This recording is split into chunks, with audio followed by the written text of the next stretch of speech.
I'm here to tell you a story about the one time a cake customer actually threw a fit and wanted a refund. And the reason was they didn't want a cake from a home baker. Can you imagine? And I'm like, okay, so we'll call this one, let's say, what name? Let's call her Karen. Okay? Karen. That's not her name. And yeah. So this lovely customer called me once upon a time. She wanted a cake for their child. She seemed really lovely. And even now, I still think she's lovely. There was some misunderstanding. But anyway, so she calls me, she talks to me about this cake she wants. And it's a fairly simple cake. So I talk her through the design options and her order summary. She agrees to the summary, and through that, an invoice is sent. And when the invoice is sent, you pay a deposit to hold your place, and then there are conditions attached, all that jazz. All that goes through, and she even makes a decision to make a full payment, even though she wasn't required to, which was like, cool. And her cake was due on, let's say, a Sunday. Normally, when the order is booked in advance, say if your cake, you've made a booking for, say, a cake that is due in a month's time, what I do is that I make an effort to make sure that the week before your cake is due, I just touch base with you, because by the last time we spoke, that would have been a month ago. So to reassure you and to just confirm that your order is in process and it will be made, I just touch base with you. So I did that, say, on the Monday or Tuesday when her cake is due on a Sunday. And she responds, she's like, cool. And then everything seemed quiet. I didn't see this coming. So Thursday, I wake up and there's a couple of missed calls from her. Look, I'm like, did I miss something? So I was busy with some business of the day, so I was impromptu on the phone. And when I saw him his calls, I text him like, "Are we okay?" Like, "Oh, I was just checking on the cake." And occasionally, customers do that. I don't have that a lot now, but when I started my business, customers will text you. They want to know about the cake decorating process. They want to know, they want to have photos and stuff. Yeah, it's not, I wanted to say it's weird, but it's not that weird. It's just that they don't understand what it takes into making a cake. So anyway, so she's like, I wanted to check if the cake was okay. And I'm like, well, it's Thursday. Your cake is due on Sunday. So as discussed, your cake will be made, and so I'll see you on Sunday. Friday comes. I wake up to a few missed calls again. This is in the afternoon. So I'm like, I was busy in my kitchen. So when I have a moment, I reach out for my phone. I see all these missed calls. So I call her. I'm like, are we okay? She's like, oh, I was coming to see you. Girl, really? Why? She's like, oh, I was coming to see you, so I just that's why I was calling. So I'm like, okay, but is there a problem? She's like, no, there's no problem, but I just thought I'll pop by. Mind you, this is Thursday. Her cake is due Sunday.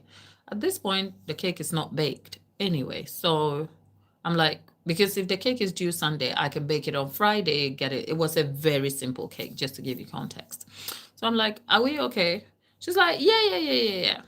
So I'm trying to explain to her that I don't mind that you want to see your cake or you want to pop by, but this is unusual. So whilst I was trying to explain, the phone goes dead.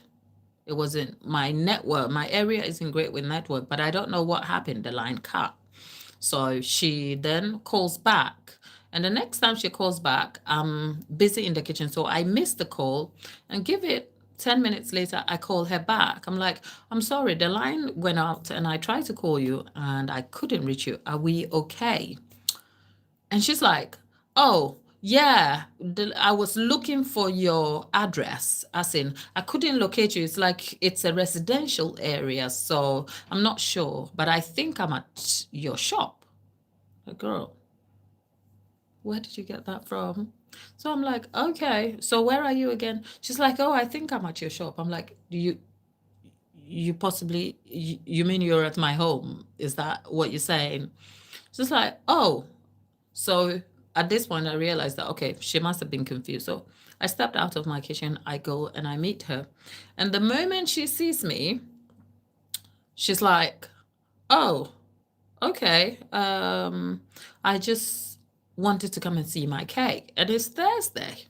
So I try to explain to her, look, it's not unusual you want to see your cake. It's fine. You can come and see your cake. That is if the cake is made, but it's by appointment only, right? I am a home baker.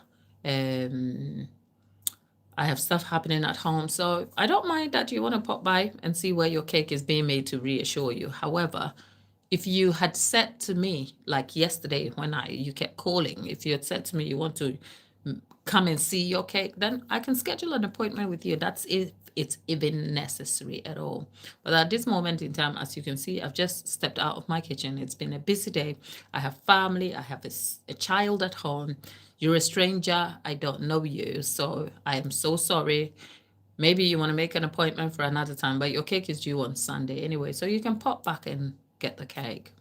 And mind you, with the subject of you can she can make an appointment and come back.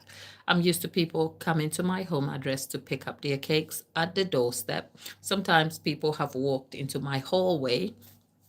I'd love to think I present my cake in a very presentable environment. So I am confident about that. In this case, it was just the small inconvenience of the fact that a stranger I didn't know who had made a booking that is not unusual to me because people book for cakes. I've had cakes delivered to people's homes from people who have made the order in different countries far away. So for me, her booking as a stranger wasn't strange to me.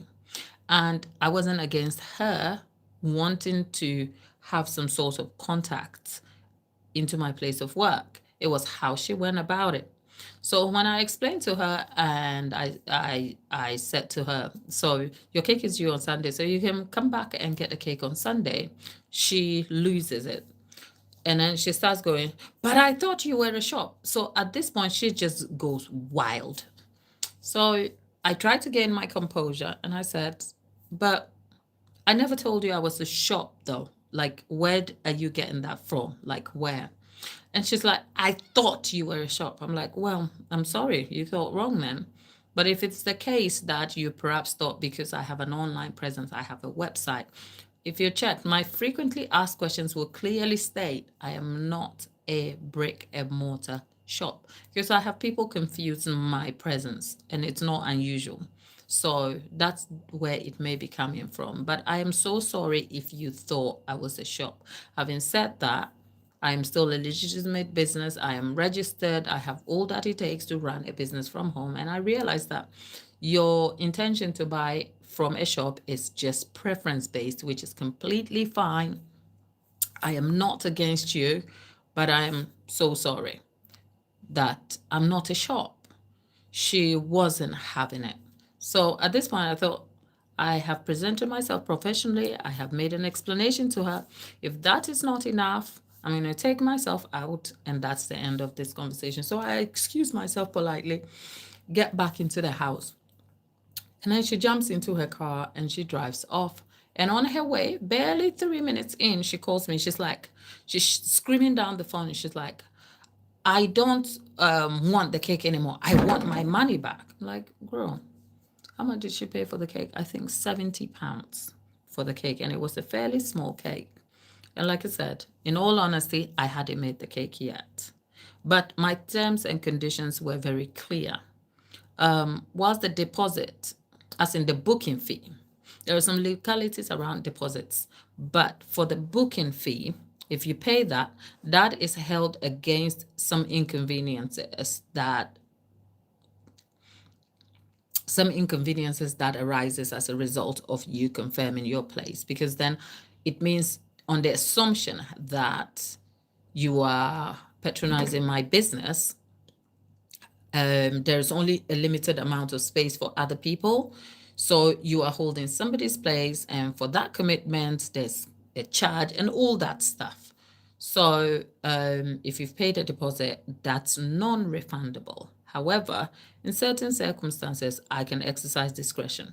And if you do consider paying the full amount on discretion, the same conditions apply, as in if you were required to pay a holding fee of say £20, but your cake was £40 and you paid the £40 upfront, come any dispute, you'll be refunded the balance of the full amount that you paid, but not the holding fee. So in this case, she paid £70 for the full cake, but because she was canceling the cake 48 hours before the cake was due to be made, I can't do anything but exercise the same conditions. So basically, she ended up getting £35 instead of £70.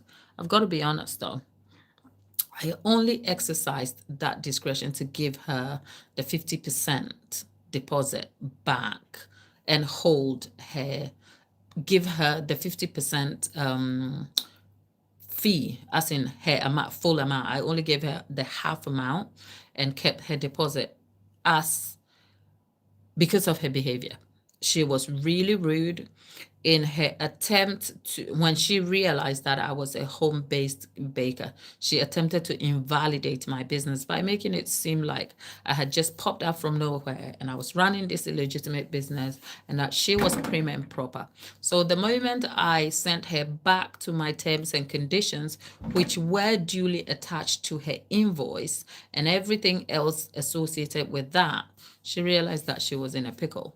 But I still upheld the fact that she was only due half of her amount, which I fully refunded her, but kept the £35. Naturally, because the cake itself had not been baked, I would have given her the full amount. I wouldn't have lost anything. And supposing I had already shopped for ingredients, some of which I had done anyway, because I create content, there's always cake on my table. There's always reason to have a cake. So customer doesn't turn up for their cake, I don't mind. Customer says something about a cake, I don't mind. The inconveniences that are associated with collections, baking, and timing doesn't necessarily affect me, because if you don't pick up your cake, I'll make content with it and I actually don't mind, right? So in this case, if I had started work on the cake and yet it felt like, okay, give them all their money back, I will actually go against my own terms and conditions and offer them the entire amount. But in this case, I upheld the full conditions of my terms and conditions just to teach her. And she realized that she couldn't do anything about it and eventually apologized for her behavior, which I upheld. But you know, one thing I also did before I gave her the money, naturally, after we'd agreed and she apologized, I would have just refunded the money via the means of transfer she had made to me. But I just had to think, because the disagreement, up until she showed up randomly at my house, there was all communication were professional via text. There was no any issue here. The time we had the disagreement was verbal in front of my house without any evidence to support what she may perceive of the disagreement that she had caused because of her own lack of understanding and preferences, So I thought, if I just sent her the money and then she went off and she went and left a bad review and said something that wasn't true, misrepresenting her interaction with me, then I'll be stuck. So you know what I did? I made her sign a complaint form, as in I asked her to forward a full complaint about what the disagreement was or what her misunderstanding was, which she was initially reluctant to do. But I requested that would be part of her refund conditions, if you like, as in if we needed to kind of follow this as a resolution process, if you like. So because she was reluctant to do it, what I did was I typed a summary of the interaction we'd had to represent what exactly had happened, sent it to her, to have a look and agree that that was the case, and that had a method of resolution beneath it. So it's more like a process where there's documentary evidence to support what may have transpired between us. And then she agreed that surely what was written was true and that she was happy with her refund. So then the case is closed. So she gets her money, but I get to file that. I only filed it because just in case she went and misrepresented what had happened, I would be able to pull the record to say, look, this is what is true and that her story doesn't hold out. But that was the one time that I realized that having things formalized as a business is helpful, not just for yourself, but for the customer too.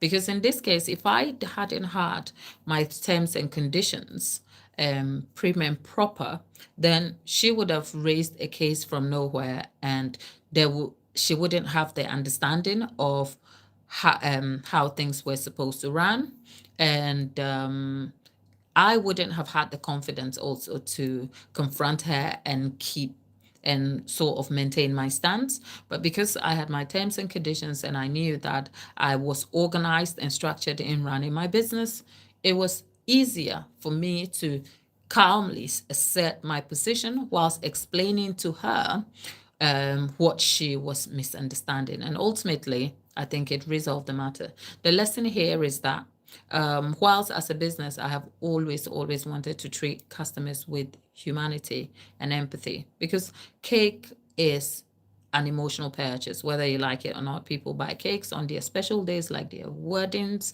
birthdays, and all that stuff. So there's an element of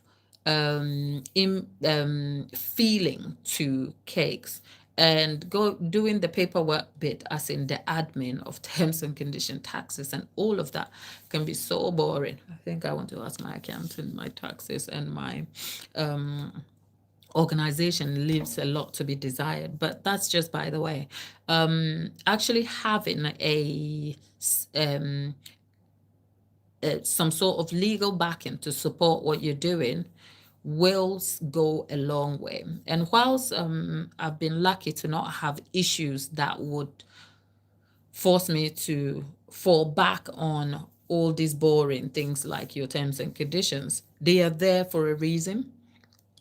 So if you've just started your cake business, you want to make sure you have a very tight terms and conditions.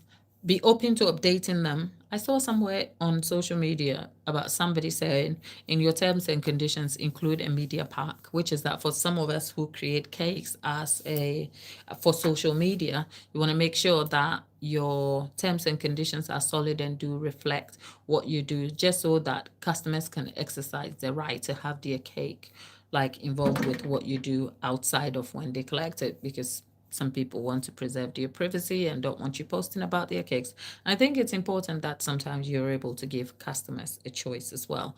But that's all in all to say terms and conditions have a place. And that was my experience with this particular customer. She ended up with £35 instead of 70, and that was because she was impolite. Had she been polite and explained her point, I wouldn't have minded giving her the full money, even if it came at a cost to me. So, customers, be kind to your cake makers, and cake makers, make sure you have some sort of solid backing to ensure that on difficult days when customers start running wild over here, you can support yourself.